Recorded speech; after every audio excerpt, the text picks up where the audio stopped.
Dear friends, ನನ್ನ ಹೆಸರು ಹರೀಶ್ ಅಂತ. ನೋಡಿ, ವೆಸ್ಟೇಜ್ ಪ್ರಾಡಕ್ಟ್ಗಳನ್ನ ಕೊಟ್ಟಿದ್ದೀನಿ. ಇದು ಗ್ರ್ಯಾನ್ಯೂಲ್ಸು ಅಗ್ರಿ 82 ಅಗ್ರಿ ಹ್ಯೂಮಿಕೋ. ಇವ್ರದ್ದು 1 ಎಕರೆ ಕಾಫಿ ತೋಟ ಇದೆ. ಆಲ್ರೆಡಿ ಕೊಟ್ಟಿದ್ದೀನಿ. ಇವರು ಸ್ಪ್ರೇ ಕೂಡ ಮಾಡಿದ್ದಾರೆ. ನೋಡಿ, ಕಾಫಿ ಗಿಡ ನೋಡ್ತಿದ್ರಲ್ಲ, ಗ್ರ್ಯಾನ್ಯೂಲ್ಸು ಹಾಕಿದ್ದಾರೆ. ನಮ್ಮದು ಹಾಕಿದ್ರಿಂದ ಒಳ್ಳೆ ರಿಸಲ್ಟ್ ಬಂದಿದೆ ಅಂತ ಹೇಳ್ತಿದ್ದಾರೆ. ನೋಡೋಣ, ಅವ್ರ ಮುಖಾಂತರನೇ ಅವರ ಅನಿಸಿಕೆಗಳನ್ನ ಹಂಚ್ಕೊಳ್ಳೋಣ. ಸರ್, ನಿಮ್ಮ ಹೆಸರು ಮತ್ತು ನಿಮ್ಮ ಊರು? ನಮ್ಮ ಹೆಸರು ರಮೇಶ್ ಅಂತ. ಓಕೆ. ವನಹಳ್ಳಿ ಅಪ್ಪು. Okay okay. ಆಲೂರು ತಾಲೂಕು, ಹಾಸನ ಜಿಲ್ಲೆ. Okay okay. ನಮ್ಗೆ ನೀವು ಕೊಟ್ಟಿರೋ ಅಂಥದ್ದು ಮೆಟೀರಿಯಲ್ ಭಾರಿ ಸೂಪರ್ ಆಗಿದೆ. ಮೆಣಸಿನದಿಂದ ಹಿಡಿದು ಕಾಫಿಯಿಂದ ಹಿಡಿದು ಎಲ್ಲರಿಂದ ನನಗೆ ಬೇಕು ಅನಿಸುತ್ತೆ. ನೆಕ್ಸ್ಟಿಗೆಲ್ಲ ಆ ಗೊಬ್ಬರ ತಂದು ಹಾಕೋಕ್ಕಿಂತ ಇದು ಒಳ್ಳೆ ಚೆನ್ನಾಗಿದೆ ಅಂತ ನಾನು ಹೇಳ್ತಾ ಇದ್ದೀನಿ. ಈಗ ನೀವು ಮುಂಚೆ ಬೇರೆ ಗೊಬ್ಬರನ ಹಾಕ್ತಿದ್ರಿ, ಬೇರೆ ಔಷಧಿನ ಹೊಡ್ತಿದ್ರಿ. ಈಗ ನಮ್ಮ ಅಗ್ರಿ 82, ನಮ್ಮ ಅಗ್ರಿ ಹ್ಯೂಮಿಕ್ ಗ್ರ್ಯಾನ್ಯೂಲ್ಸ್ ಹಾಕಿದ್ಮೇಲೆ ಈಗ ಅದಕ್ಕೂ ಇದಕ್ಕೂ ನಿಮ್ಗೆ ಏನು ಇದು ಚೇಂಜಸ್ ಕಾಣ್ತಿದೆ? ಇದು ಓಕೆ ಅನ್ನಿಸ್ತಾ ಇದೆ.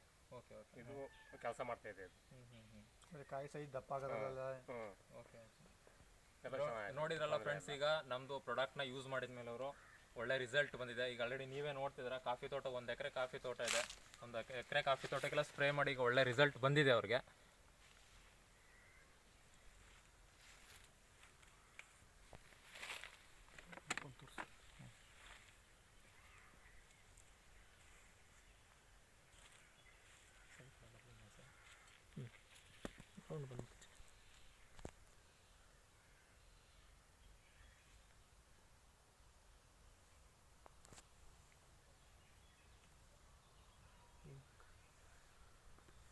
ಸರ್, ಈಗ ನಿಮ್ಗೆ ಗೊತ್ತಲ್ಲ, ಇಲ್ಲಿ ಆಲ್ಮೋಸ್ಟ್ ಇರೋದೆಲ್ಲ ರೈತಾಪಿ ವರ್ಗನೇ ಆದ್ರಿಂದ, ಸೊ ರೈತರಿಗೆ ನೀವು ಏನು ಹೇಳಕ್ ಬಯಸ್ತೀರಾ? ಬೇರೆಯವ್ರಿಗೆ ಈಗ ತುಂಬಾ ಜನ ಶುಂಠಿ ಬೆಳಿತಾರೆ, ಜೋಳ ಬೆಳಿತಾರೆ, ಅವ್ರ ಎಲ್ಲ ಅಕ್ಕಪಕ್ಕ ಏನು ಹೇಳೋಕೆ ಬಯಸ್ತೀರಾ? ಎಲ್ಲ ಹೇಳಿದ್ವಿ. ಅದನ್ನು ನಾವು ಹಿಂಗೆ ಅಂತ ಹೇಳಿ ತೋರಿಸಿ ಎಲ್ಲ ರೆಡಿ ಮಾಡಿದ್ವಿ.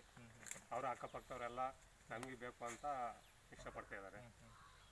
ಹಾಗಾಗಿ ಒಳ್ಳೆ ಔಷಧಿ, ಒಳ್ಳೆ ಗೊಬ್ಬರ ಅದರಿಂದ ನಮಗೆ ಒಳ್ಳೆ ಅನುಕೂಲ ಇದೆ. ಓಕೆ ಫ್ರೆಂಡ್ಸ್, ಕೇಳಿದ್ರಲ್ಲ ನಮ್ಮ ವೆಸ್ಟೇಜ್ ಪ್ರಾಡಕ್ಟ್ನ result.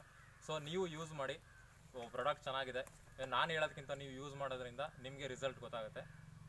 Thank you Vestige. Wish you well.